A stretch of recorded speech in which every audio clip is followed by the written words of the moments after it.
que dé un hombre, debe de prevalecer la ley de Dios que dice no matar. El experimento de la guerra y de la violencia ya está hecho en El Salvador y ha tenido un enorme fracaso con un enorme costo de vidas humanas.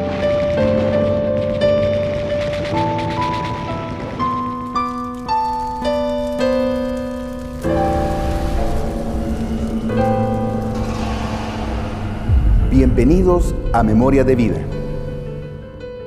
Los fraudes electorales de 1972 y de 1977, el deterioro de las condiciones de vida de las clases populares y la exclusión de los gobiernos militares generan una situación de intensa conflictividad política y social en el país. En ese momento nosotros tratamos de descubrir nuestro compromiso, porque nuestro compromiso como cristianos no era solamente leer la Biblia. A la Biblia hay que ponerle patas, decía Rutilio Grande. Y en ese sentido, muchos descubrieron que tenían que hacer algo. Los maestros allá como gremio de maestros, los estudiantes también allá como estudiantes en las universidades o en los institutos, en las escuelas, las señoras de los mercados también. En ese sentido se fue creando la conciencia social. Y a un momento dado llega el compromiso. La situación de la universidad se explica en gran medida y la intervención del 72 porque el gobierno creía que allí era el foco de los desórdenes, ¿verdad? Pero ya en ese momento ya había habido represión en el campo. Acordemos que el 72, Chinamequita, Tres Calles, La Cayetana, León de Piedra. En ese momento, en 1972-73 surge la resistencia estudiantil universitaria. Pero normalmente los que andábamos eso éramos gente que dirigíamos gremios, ¿verdad? No éramos clandestinos en el sentido de que solo pasábamos escondidos, no, éramos dirigentes abiertos. Todos los que yo conocí, excelentes estudiantes. Estos jóvenes fueron bastante inteligentes porque combinaron el arte con lo político y nos llevaron talleres de teatro, de pintura, de música, de danza a nuestras instituciones educativas. Y desde esa plataforma crearon una organización en cada institución. Nos organizaron y empezamos nosotros como estudiantes de secundaria a encontrarle el sabor de la protesta, ¿verdad? Toda la gente participaba en la formación de las comunidades, los niños, los jóvenes, los adultos, los hombres y mujeres. Era una experiencia muy bonita. Nosotros no teníamos un manual de charlas, sino que partíamos de los problemas concretos que tenía la gente y tratábamos de reflexionar esos problemas a la luz del magisterio de la iglesia y a la luz de la Biblia. Así que los movimientos estudiantiles de secundaria y de la universidad, de bachillerato y de la universidad, nos unimos en una sola canción, en un solo son, ¿verdad? La protesta contra la opresión. Porque la gente se organizó para exigir sus derechos y para decir nosotros como salvadoreños no podemos ser excluidos, tenemos derecho a tener nuestras organizaciones, tenemos derecho a que se trate con justicia, ¿verdad? Y esas fueron las primeras represiones. Cuando protestaban en un cafetal que querían un poquito más de comida, un poquito más de salario en las cosechas de café, porque en aquel tiempo el cafetalero era el gran poder, ahora no, lo reprimían.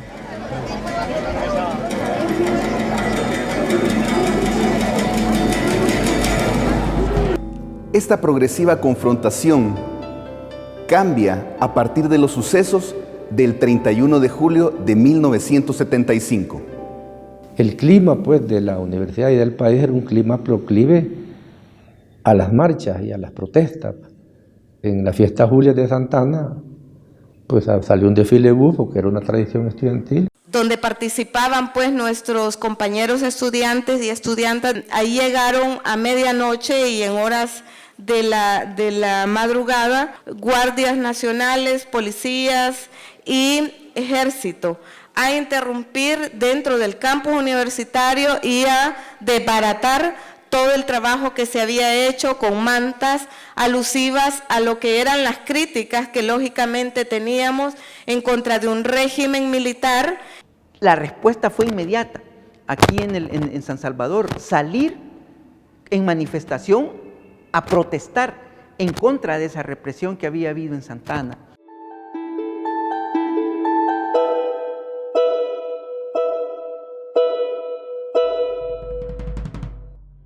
La marcha se iniciaría en la Universidad Nacional, recorrería la 25 Avenida Norte y cruzaría al llegar a la segunda calle Poniente, para llegar al Parque Libertad. Salimos en la tarde, como a las 3 de la tarde.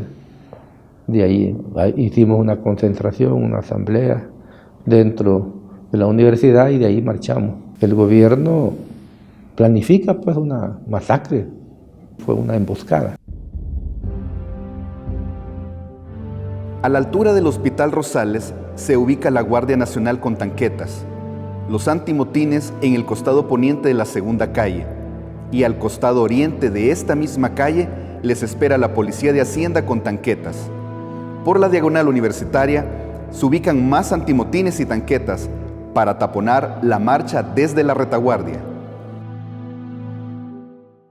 Salimos con muchas pancartas, con muchas consignas, con mucha alegría y con mucha determinación por tratar de exigir el respeto a nuestra universidad, a nuestra autonomía, pero también sacábamos nuestra exigencia de alto a la represión.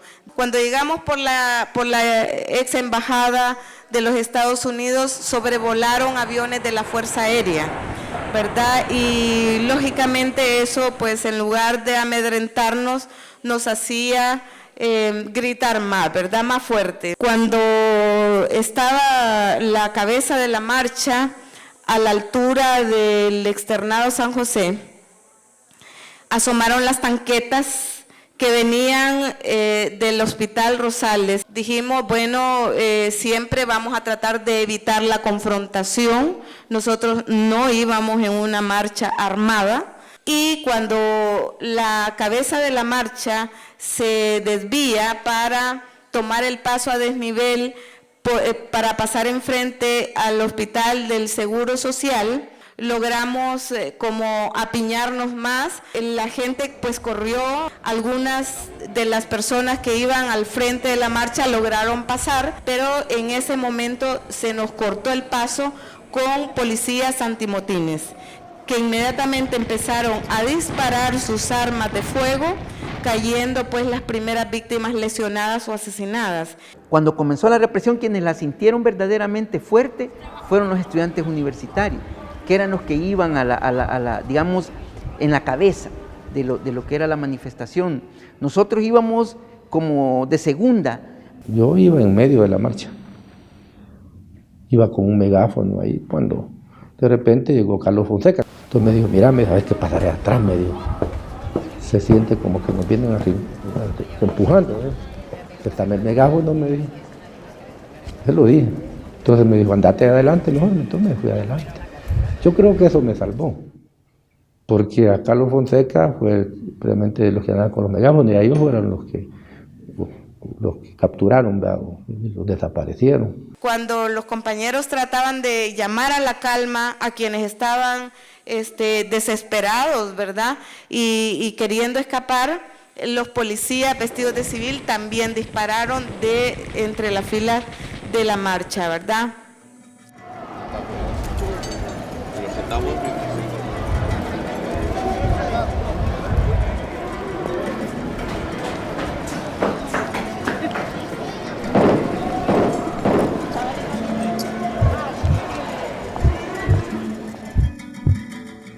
Las únicas vías de escape son saltar desde el paso a desnivel de la segunda calle, escalar el muro del Hospital Seguro Social o esconderse dentro de la comunidad Tutunichapa. Me fui a tirar al otro lado, a caer en la parte de abajo del puente. Yo lo que hice con otros compañeros, meternos al seguro. Para mí una suerte que allí había la que había sido o era en ese momento esposa del poeta Armijo. Traté de incorporarme, ¿verdad? Pero no pude porque se me había quebrado la rótula y bueno, yo dije, aquí me quedé. Ella me vio y me dijo, no, venga, entonces me llevó, me puso una gabacha verde, con una cosa. Siente aquí en la cama, me dijo. 2 compañeros del UR-19 llegaron, me chinearon y me llevaron a un taller que estaba enfrente. Ahí quedé. Porque al ratito entraron, ¿va? pero yo la pasé como paciente ahí, ¿verdad? Momentos después vi que llegaron unos soldados, nadie nos señaló porque estábamos debajo de la cama de un camión. Entonces inmediatamente pasó una ambulancia del ejército y se llevó todos los cuerpos de los heridos, de las personas que estaban fallecidas y de las personas que estaban heridas. Ya como a las 2 horas, ya estaba oscuro, ya poco oscuro, porque llegaron, pues ahí se pueden salir, pero hay que salir aquí por detrás. Me acuerdo que salían por detrás del seguro. No se sabe cuánta gente muere. Muchos de los desaparecidos de la marcha no se encuentran. Una vez retirados los cuerpos, se limpia la calle sin dejar rastro de lo sucedido. Carlos Fonseca, Balmore Cortés Vázquez, Sergio Antonio Cabrera, Napoleón Orlando Calderón Grande, Reinaldo Asbún Jiménez, Eber Gómez Mendoza, Roberto Antonio Miranda, José María López, Carlos Humberto Hernández, María E. Miranda, José Domingo Aldana, Morena Nolasco, Elizabeth Iraeta Milla, Julio César Velado, Guillermo Aparicio, Silvia Montano, Guillermo Ayala García, Ricardo Cantón García, María J. López, Marlene López, Norma Nolasco, Marta Pineda, Oscar Rodas Lazo. Se incrementan los niveles de organización, también los niveles de represión, la clandestinidad, los toques de queda, los grupos paramilitares y las desapariciones forman parte de la vida de un país que se encamina a la guerra civil. Entonces ahí vinieron ya las primeras difamaciones, que ya no era un trabajo cristiano, sino que era un trabajo político, vinieron ya las amenazas. En ese sentido, mucha de nuestra gente tuvo problemas, que los encarcelaban, ¿verdad? O que los mataban. La situación de represión que nosotros vivimos de la década de los 75 al 78, 79, fueron increciendo, se fueron convirtiendo en algo más sangriento. Empezaron a desaparecer cantidades de jóvenes, ¿verdad? A desaparecer y encarcelar, a torturar. La represión se hizo sistemática, se hizo de una manera oficializada, fíjate, y legalizada, se puede decir, ¿verdad? De una manera. Tenía una doble vida, pues oficina jurídica, que era al mismo tiempo una casa de seguridad, y daba clases en la universidad, tenía mi hogar, o sea que era una cosa complicadísima. Porque cada vez que había una manifestación, la respuesta era esa, el estado de sitio. El estado de sitio, inmediatamente se iban a las colonias, entraban las tanquetas y andaban patrullando, y oías los motores, y que de repente se paraban y oías la gran gritazón de gente que estaban sacando a jóvenes, ¿verdad?, que habían sido señalados por haber sido subversivos. Las tomas de las iglesias se convirtió en otra estrategia también de nosotros, ¿verdad? La toma de Catedral, de Rosario, que tuvieron costos de vidas también bastante fuertes. Salir a la calle ya a hacer un volanteo, propaganda, pintas, colocación de mantas, se convirtió ya no solamente en un hecho político, sino que se convirtió en un hecho político-militar, porque tenías que utilizar recursos de autodefensa. Empezaron las pañoletas, a aparecer las pañoletas, empezó aquello de que en medio de la cartulina, sacos de yute, escondías tu fusil y vos decías que no te echaban de ver. Todo el mundo te podía echar de ver.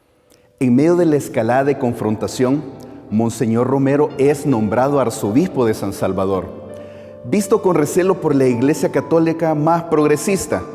Debido a su talante introvertido, moderado y escrupuloso, es una garantía para los sectores católicos más conservadores. Siempre nos decían que por andar predicando la palabra de Dios, que despertaba, que decía que hay que organizarse, que había que denunciar las injusticias, siempre se decía, mira, mejor eso no lo digan, ¿verdad?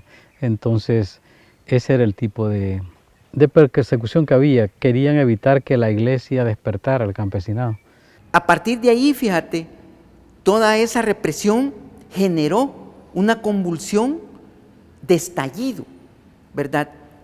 Y ya la respuesta en la calle ya no fue la piedra, ya no fue solamente tirarles piedra al enemigo. Organiza esta manifestación con ataúdes y resulta de que todo el mundo con la curiosidad del ataúd, ¿verdad? ¿Qué pasa con esos ataúdes y estos hipotes que llevan en los ataúdes y estos muchachos, ¿verdad? Cuando aparecen estos señores, los cuerpos represivos, se bajan los ataúdes, se abren y se empiezan a repartir una cantidad de juguetes, le llamábamos nosotros en aquellos días, ¿verdad? O armas, ¿verdad? De mala calidad. Y con ese desarmamento, con esas armas, empezamos a dispararles a ellos. Te podés imaginar la respuesta que se dio, ¿verdad? Una masacre.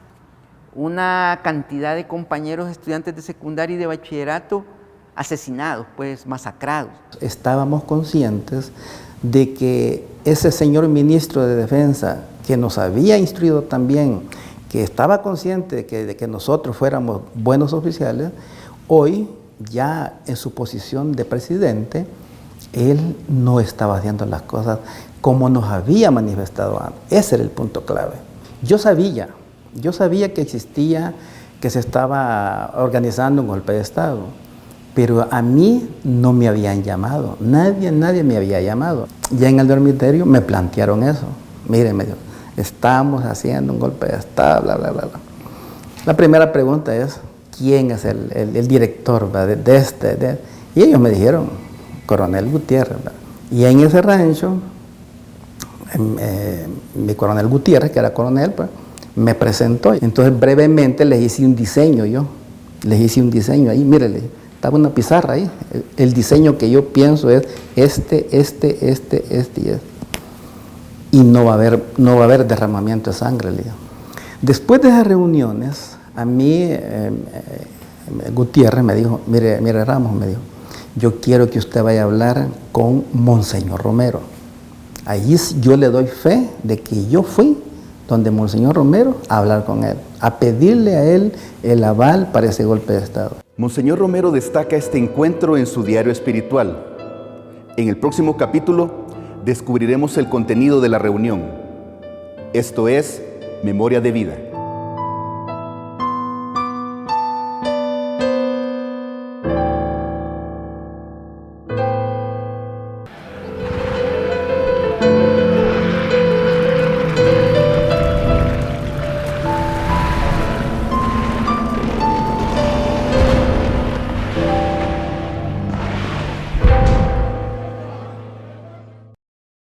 El pueblo que olvida su historia está condenado a repetirla. Gracias por seguir en Memoria de Vida. Este es un espacio de reflexión muy importante porque estamos en el marco de una fecha importante para la UCA y para nuestro país, noviembre, donde conmemoramos el aniversario de los mártires de la UCA. Y precisamente en este espacio de reflexión tenemos como invitado en esta ocasión al doctor Álvaro Artiga, profesor del Departamento de Sociología de la UCA. Gracias, Álvaro, por acompañarnos. Un gusto estar aquí con ustedes y con todos los que nos ven para recordar un poco y sacar lecciones para nuestro presente. Álvaro, desde finales de los años 60, nuestro país vivió un periodo de exclusión social y económica que surgió y creó una manifestación de la ciudadanía, una efervescencia, una molestia en la ciudadanía. Esto se manifestó en las calles y en el surgimiento de las organizaciones. Lo que se vivió en esa época tiene alguna similitud con lo que estamos viendo en este momento, donde la gente empieza a salir a las calles, a marchar y a manifestarse en protesta. Yo creo que sí hay una similitud en términos de que estamos como al principio de un nuevo ciclo político. La década de 1970 es el comienzo de un ciclo político que es el que se está cerrando en este momento, en el momento que nosotros estamos viviendo en este inicio de la tercera década del siglo XXI. Entonces, en la medida en que es similar, ¿verdad?, el momento de inicio, entonces hay acontecimientos que se parecen, aunque, claro, no va a ser una repetición automática ni de la misma manera. las circunstancias han cambiado, la sociedad salvadoreña ya no es la de hace 50 años, pero los procesos sociales, digamos, sí muestran ciertas regularidades. Y yo creo que eso es lo que estamos presenciando en este momento, ¿verdad? Tanto en términos de lo que hace el actual gobierno, como en términos de la respuesta que está encontrando por diversos sectores de la sociedad. Porque también así fue en la década del 70. Digamos, es no solamente el ascenso de una movilización social que va a culminar en los años 80 con la integración de un frente guerrillero, ¿verdad? Que al principio de los 70 nadie podía imaginarse que en eso iba a desembocar el proceso. Y mucho menos lo que iba a ocurrir otra década después, en 1990, o la firma de los acuerdos de paz, cuando esa fuerza guerrillera se transforma en partido político.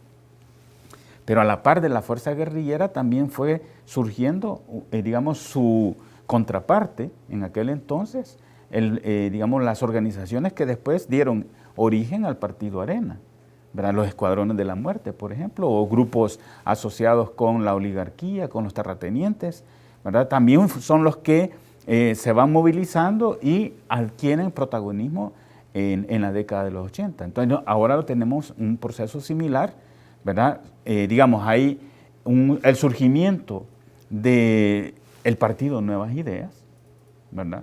Y frente a ese, ¿verdad? Y lo que está haciendo el gobierno, está también surgiendo un polo opositor. Entonces, digamos, ese movimiento, digamos, social que responde a las acciones del que está en el gobierno, ese es el proceso similar. Aunque, digo, las circunstancias han cambiado, las formas de expresarse van a ser diferentes. Bueno, hoy se está usando mucho las redes sociales, por ejemplo, hace 50 años, nada de eso, ¿verdad? Entonces, también eso va a ser importante tomar en cuenta, ¿verdad? De que no es una repetición exacta, no es así, no son las mismas personas, han pasado 50 años, ¿verdad? Entonces ahora tenemos otras personas que tal vez lo que sí pueda haber es que esta nueva juventud, llamémosle así, que se está movilizando tanto de un lado como del otro, como que tiene desconexión con lo que fue la década del 70, porque la generación que está en medio, digamos, entre los que se organizaron y que ahora tienen 70, 60 años, ¿verdad? Que son esos que estamos viendo en los videos, ¿verdad? Esa generación ahora, digo, tiene 60, 70 años, entonces hay una generación que tendría como entre 40 y 60 años, que es la que tuvo que haber trasladado toda esa experiencia acumulada, ¿verdad?, a la generación que ahora tiene abajo de los 40 años, que muchos son de los que se están movilizando. No es que no haya gente de toda edad, pero digo, son los componentes que van dinamizando el proceso. Entonces, claro, el riesgo es que se cometan errores tanto por parte del gobierno como por parte de la movilización de los sectores sociales, ¿verdad? Y entonces ahí sí, como usted lo anunció, ¿verdad?, se puedan ir repitiendo cosas que se hicieron bien o mal, especialmente las que se hicieron mal, tanto por parte del gobierno como por parte de las organizaciones sociales, y que le significaron un costo tremendo al país en términos de destrucción, ¿verdad?, de vidas, asesinados, desaparecidos, gente que tuvo que salir del país, como también destrucción material, ¿verdad? Haciendo esas comparaciones en el capítulo pudimos ver que en ese momento todo este proceso de organización social tuvo como respuesta una represión brutal. ¿Este tipo de escenarios podrían repetirse en nuestra actualidad? Yo pienso que sí podría repetirse, porque no es automático y que estamos condenados a repetir las mismas cosas. Pero en la medida en que se va excluyendo a la oposición de canales institucionales, la oposición siempre va a existir y va a ir generando sus propios mecanismos de movilización. Y entonces, si no le van dejando espacios, la tentación es recurrir a más violencia, ¿verdad? Y el gobierno también, ¿verdad?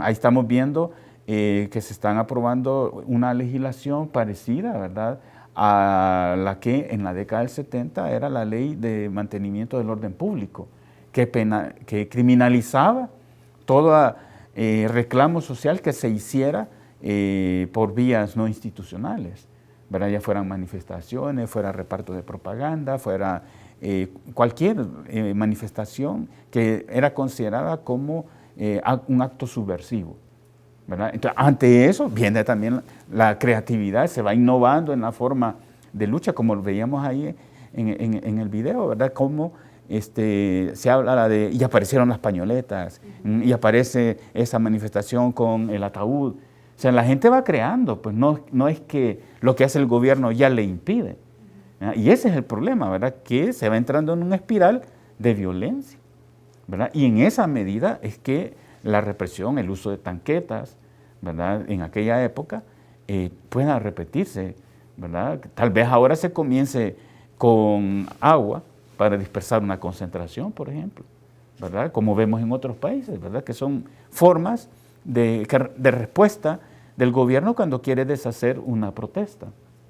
El uso de gas lacrimógeno también puede ser, ¿verdad? Claro, las más violentas sean las desapariciones o el disparo directo ante una manifestación, ¿verdad? Ojalá no lleguemos a eso, ¿verdad? No estamos condenados a repetir la historia. Y eso lo tiene que entender el gobierno, porque yo creo que es el principal responsable de no cometer los mismos errores que hizo los gobiernos militares, que creyendo que con esas acciones iban a terminar con la protesta social. Álvaro, usted dijo, ojalá no lleguemos a eso. Para ir concluyendo con este espacio de reflexión, ¿qué podemos aprender de esta época de nuestra historia, tanto como ciudadanos como los gobernantes? Bueno, por parte de los gobernantes, que esa no es la forma de resolver los problemas. La oposición la está creando el mismo gobierno con sus medidas, ¿verdad? Entonces no es reprimiendo como la va a terminar. Al contrario, lo que tiene que hacer es escuchar cuál es el clamor que se está expresando en la calle porque no le están dejando otros espacios, ¿verdad? Ese es por parte del gobierno. Y por parte de los sectores que se están movilizando, lo que tienen que aprender de aquella época es evitar, por ejemplo, el sectarismo, evitar el protagonismo. Aquí nosotros somos los que estamos guiando eso, ¿verdad? Todavía falta mucho que madurar, ¿verdad? Ahorita se están definiendo como ¿verdad? Antimedidas. Se requiere de una definición, de crearse una identidad en términos más positivos de qué es lo que se quiere y ponerse en un escenario de, ¿y si mañana cayera el gobierno? ¿Quién sustituye a todos los funcionarios de todo el gabinete si son más de 3,000 personas? Entonces también tienen que ir pensando en eso. O sea, la movilización no es solo protestar por protestar, ¿verdad? Sino es porque queremos hacer las cosas de manera distinta. Queremos hacerlas de una forma nueva, pero hay que preparar los cuadros. Y la gran pregunta es si esto está entrando en la cabeza de quienes están coordinando las movilizaciones.